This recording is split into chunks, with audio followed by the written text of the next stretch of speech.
tengamos momentos tan complejos, siempre hay esperanza y esa esperanza hay que encontrarla. Le escuchaba que decía justamente hace un momento, yo creo en el amor. Pues sí, todos debemos creer que todavía ese amor es posible de diferentes formas, de diferentes facetas y sobre todo el amor a la vida. Y yo creo que esa es una de las cosas que siempre tenemos que reivindicar. Y en ese sentido, y arranco con eso a propósito de esta pregunta, porque es lo que hemos hecho durante ya cerca de las 2 últimas décadas, es decir, un presidente como Rafael Vicente Correa Delgado, que entregó 10 años de su vida, de la de su familia, los equipos de trabajo, con absoluta pulcritud para que el Estado y el gobierno empiece a funcionar y presentar un plan de gobierno y que la Constitución garantista de derechos pueda hacerse efectiva. Es decir, amar la vida. Y en ese sentido, ahora lo que vemos en las encuestas es ese reconocimiento de una u otra manera de la población, de la gente que sigue creyendo en la palabra de Rafael Correa. ¿Por qué digo esto? Porque es importante decir que lo que se dice se hace. No podemos volver a la mentira y a la demagogia una forma de gobierno. Eso es lo que tenemos hoy con Daniel Noboa Asim. Es justamente el tema de un gobierno que ha pasado de mentira tras mentira, de show tras show. Cada vez que baja 1 o 2 puntos, el presidente sacan a luz y a flote y videos de la primera dama.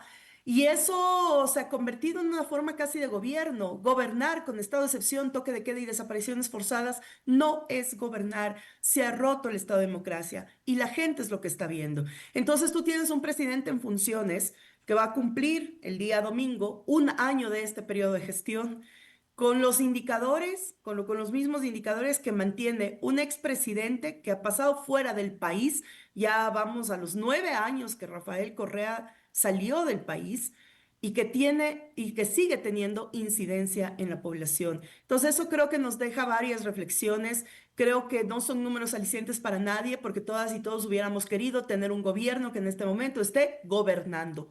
Pero si no hay un gobierno que en este momento esté resolviendo la vida de la gente, desde el otro lado, sí estamos en la necesidad y en la obligación de reorganizarnos, reestructurarnos y de plantear un proyecto que permita a la gente tener esperanza.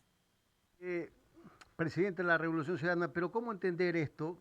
El tema del combate a la inseguridad que usted destaca que este gobierno no está haciendo nada, si su bloque permanentemente se opone a toda acción que toma el gobierno nacional en esa línea desde la Asamblea Nacional, a oponerse a cualquier proyecto que vaya en la línea de combatir la inseguridad en nuestro país. ¿Qué hacer entonces en ese marco? ¿Cómo podemos combatir la inseguridad si no es con estado de excepción, si no es con toque de queda, sino con operativo?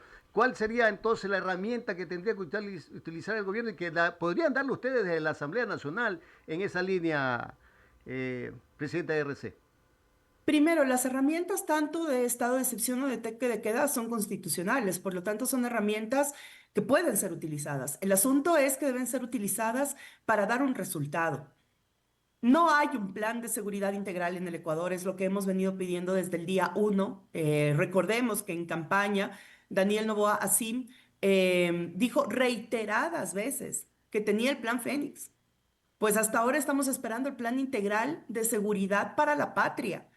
Pero si el estado de excepción y el toque de queda, que además ya vamos a la docena de veces que se ha prorrogado este tipo de herramientas y no hay resultados, entonces no funciona y deben cambiar la estrategia. Este es un país que se convirtió ahora en el país más violento e inseguro del continente con 52 homicidios cada 100.000 habitantes. Hace 8 años teníamos 5 homicidios cada 100.000 habitantes. Entonces no está funcionando, algo no está bien y es porque además el gabinete presidencial no tiene capacidad de dar esa resolución al país. Entonces, si las herramientas funcionaran, por último, que se las sigan implementando. Pero si tienes herramientas que no funcionan y las sigues implementando, eso ya es mediocridad. Nosotros desde la Asamblea Nacional y nuestra bancada de la Revolución Ciudadana ha sido absolutamente clara y es más, se dio varias veces el voto de confianza al gobierno de Daniel Noboa Asim para que presente las leyes que pudieran canalizar su supuesto plan de gobierno. Insisto, plan de gobierno que hasta ahora no lo conocemos. Se votó varias veces, incluso a favor de iniciativas en las que no creíamos que iban a funcionar, pero que dimos el voto de confianza.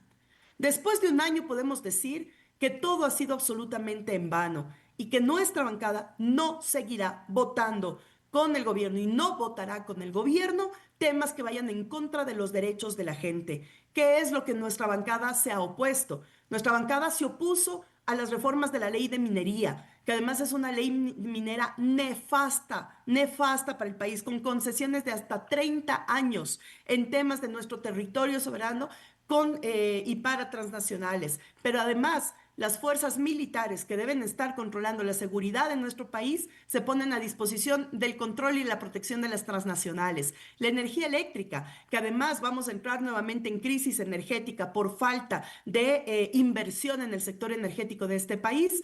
Ahora esa ley minera garantiza producción energética para las transnacionales y los proyectos mineros, es decir, es un atraco. ¿Votamos en contra de qué? De las reformas del COTAD. Reformas que además quitan el presupuesto de los gobiernos autónomos municipales para atención a mujeres víctimas de violencia, para atención a primeras infancias en centros infantiles, atención a personas adultas y adultas mayores en el tema de programas sociales. Es decir, quitan de los gobiernos locales el presupuesto que es lo único que hace que medianamente la gente tenga un mínimo nivel de atención. Si el gobierno no atiende, si tenemos una crisis de salud, que además es brutal para la vida, porque todos los días en este país está muriendo gente por falta de acceder al sistema de salud. Si un gobierno local estaba poniendo un subcentro de salud y estaba medianamente atendiendo, por lo menos con medicinas del cuadro básico, ahora ya no lo va a poder hacer, pero sí va a poder construir. Claro, beneficio para las grandes inmobiliarias. Entonces tú puedes construir el mismo centro infantil, pero no vas a poder contratar parvularias ni atención para los niños y niñas. Eso es las reformas del COTAD. Y así podríamos seguir diciendo norma tras norma de la que nuestra bancada ha votado que no, y lo que yo me siento muy orgullosa, porque tenemos una bancada de la dignidad, una bancada que no se ha sometido, una bancada que ha dicho no cuando tiene que defender los derechos de la gente, y también una bancada que fiscaliza. Y dentro de la fiscalización también está el llamado de atención. Hasta ahora estamos esperando la responsabilidad de Luque y Manzano sobre el tema de Progen, el mayor atraco económico al país y al pueblo ecuatoriano de los últimos años. Hacienda San Luis, Blasti, Petronovoa, y así podría seguir diciendo. ¿Parados dónde? En la comisión que la preside ADN, el partido del gobierno.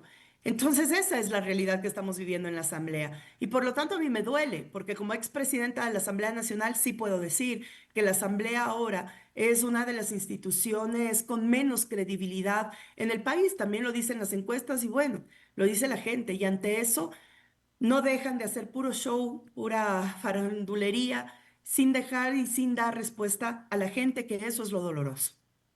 7 de la mañana 46 minutos, 7 de la mañana 46 minutos. Hace pocos días vimos la imagen del hoy alcalde de Guayaquil, el señor Aquiles Álvarez Enríquez, muy parecida a la forma física, desgaste físico también del ex vicepresidente don Jorge Glass Espinel, con una diferencia. Uno tiene algunos meses más y el otro tiene menos meses, pero parece que también el desgaste físico y la apariencia de tortura, por ahí a algunos les ha incomodado esto.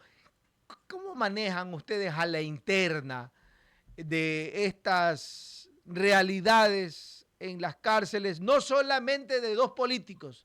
Porque si pasa con ellos, entendemos, también pasa con otros, y el Estado se entiende, debe de proteger también a esas personas que no son despojo de la naturaleza. Las últimas son palabras mías, presidente de la Revolución Ciudadana. No, y que nosotros la compartimos en el sentido de advertir que son 8 años de una crisis carcelaria que ha puesto en riesgo no solamente la vida de los PPL, sino además de sus familias y de los entornos. En ese sentido, advertir que ya varias organizaciones de derechos humanos han puesto sobre el tapete y la discusión. Lastimosamente, esto todavía no ha sido socializado ni hay una respuesta del gobierno, y es el tema que dentro de la crisis carcelaria, el avance de la tuberculosis está brutal, es decir, hay ya decenas de muertos por tuberculosis en las cárceles ecuatorianas, lo cual pone en riesgo la salud misma de los entornos de los centros carcelarios. Y eso es un tema que incluso se lo ha advertido y se lo ha dicho con mucho énfasis en estos últimos días después de ver las imágenes de dos presos políticos.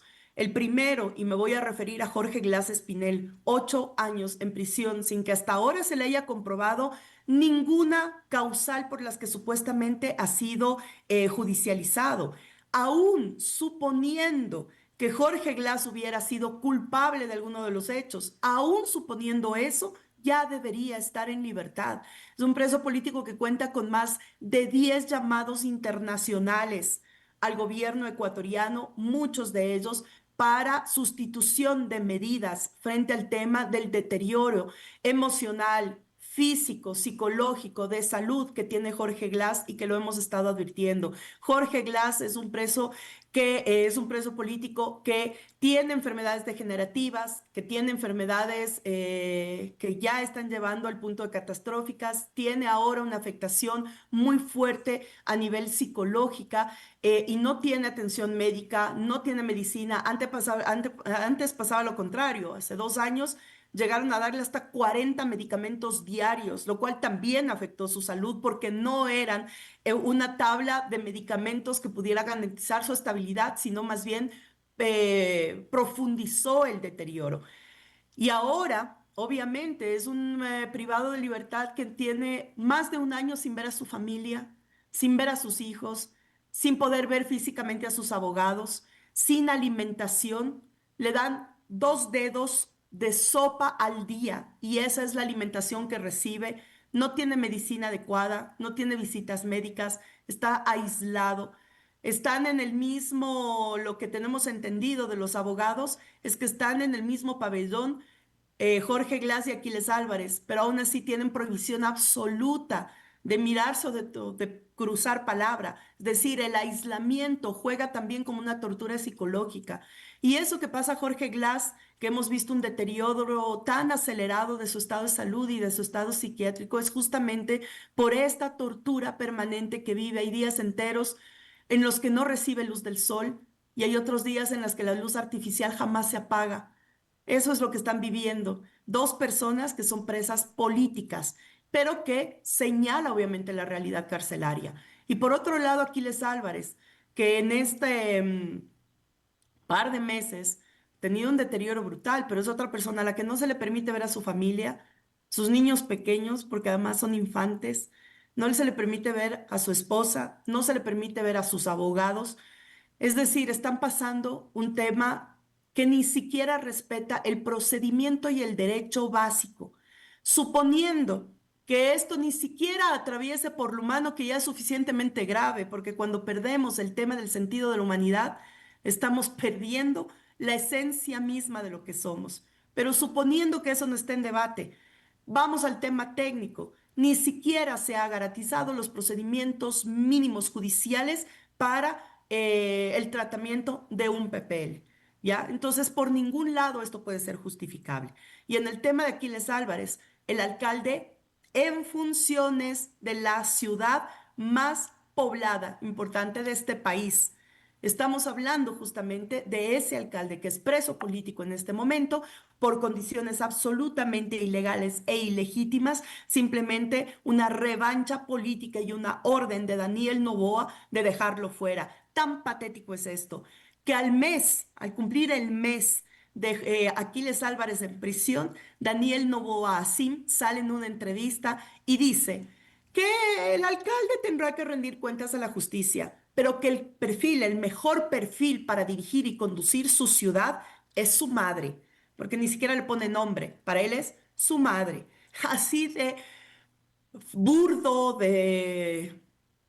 sí, burda creo que es la mejor palabra, así de burda es la operación política de Daniel Noboa. Así que no nos dejemos engañar, lo único que quieren es ir solos en la papeleta electoral, como si eso les fuera a garantizar la legitimidad que actualmente no la tienen frente al pueblo ecuatoriano. De la mañana con Estamos- 52 minutos, 7 de la mañana con 52 minutos. Si bien es cierto, el gobierno nacional también ha mencionado que ustedes, o sea, la Revolución Ciudadana como tal, quiere crear esta Narrativa. narrativa de